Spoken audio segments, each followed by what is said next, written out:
નમસ્કાર મિત્રો, આ વિડીયોમાં આપણે મથુરાના તીર્થ સ્થાનોના દર્શન કરવાના છીએ.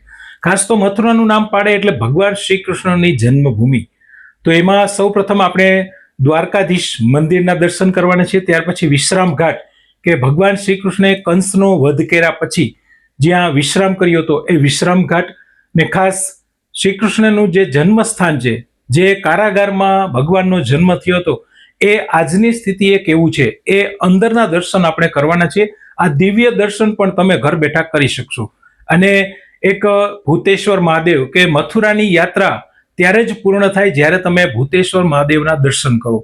અને પોતરા કુંડના પણ આપણે દર્શન કરવાના છીએ. તો ઘર બેઠા આ મથુરા દર્શનની યાત્રાના સફરમાં ચાલો જોડાઈએ આ વિડીયોમાં. મથુરાનું નામ આવે અને કંસની વાત ન થાય એવું તો કેમ બની શકે? અહીંયા તમે જોઈ રહ્યા છો એ કંસનો કિલ્લો છે. હાલના સમયમાં એ ખંડેર હાલતમાં છે, એટલે હવે એમાં અંદર જવાની પરમિશન નથી. આ પહેલા અંદર જઈ શકાતું હતું, આજે એ બંધ હાલતમાં છે, એટલે ત્યાં કોઈ જોઈ શકતું નથી. ફક્ત આપણે એને બહારથી જોઈ શકીએ છીએ. બાજુમાં દ્વારકાધીશનું મંદિર છે. અહીંયાથી ફક્ત 500 મીટરના અંતરે આ મંદિર આવેલું છે. જો તમે ચાલીને ન જવા માંગતા હોય તો હોડીમાં બેસીને પણ જઈ શકો છો. તો અમે હોડીમાં બેસીને જવાનું પસંદ કર્યું છે, જેથી યમુના નદીનું સાનિધ્ય પણ મળી જાય. હોડીમાં બેસવાના 50 રૂપિયા ચાર્જ છે. હવે આપણે દ્વારકાધીશના મંદિરે જઈ રહ્યા છીએ. મંદિર નજીક જ છે. તો રાજાધિરાજ દ્વારકાધીશનું મંદિર આવી ગયું છે.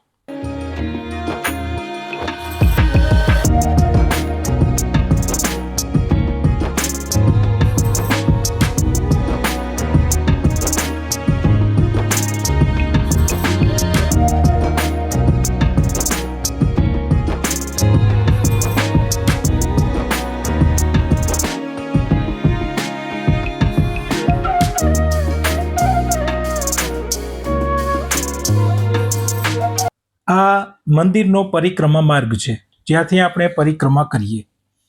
કહેવાય છે કે આ જગ્યાએથી જ પછી ભગવાન શ્રી કૃષ્ણ દ્વારકા જવા માટે પ્રસ્થાન કર્યું હતું.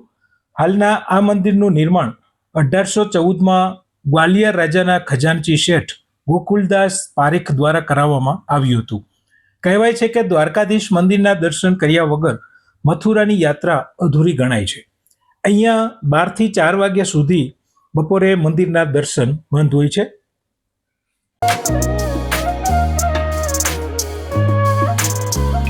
મંદિરથી નજીક જ 50 મીટરના અંતરે વિશ્રામ ઘાટ આવેલ છે.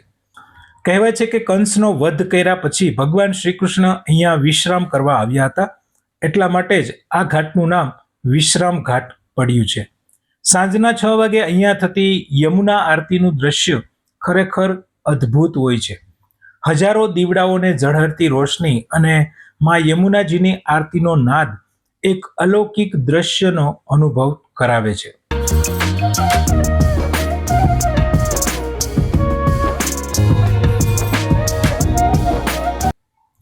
હવે આપણે ભગવાન શ્રી કૃષ્ણના જન્મસ્થાન જોવા માટે જઈ રહ્યા છીએ.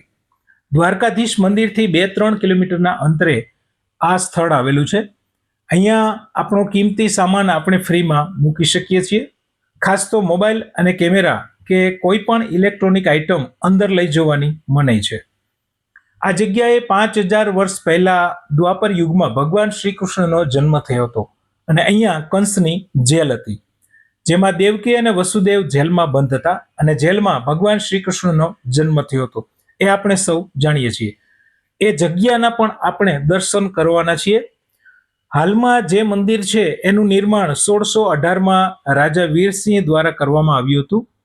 મંદિરમાં સવારના 6:30 થી રાતના 9 વાગ્યા સુધી તમે દર્શન કરી શકો છો.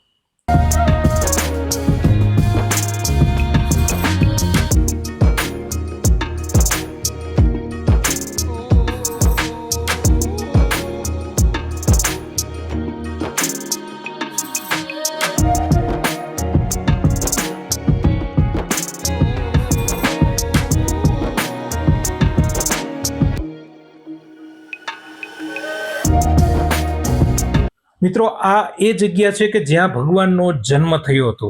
આ કારાગારની અંદરના બહુ દુર્લભ દર્શન તમે કરી રહ્યા છો. તો ભાવથી કોમેન્ટમાં લખો જય શ્રી કૃષ્ણ. ઘર બેઠા તમે ભગવાન શ્રી કૃષ્ણના જન્મસ્થાનના દિવ્ય દર્શન કરી રહ્યા છો.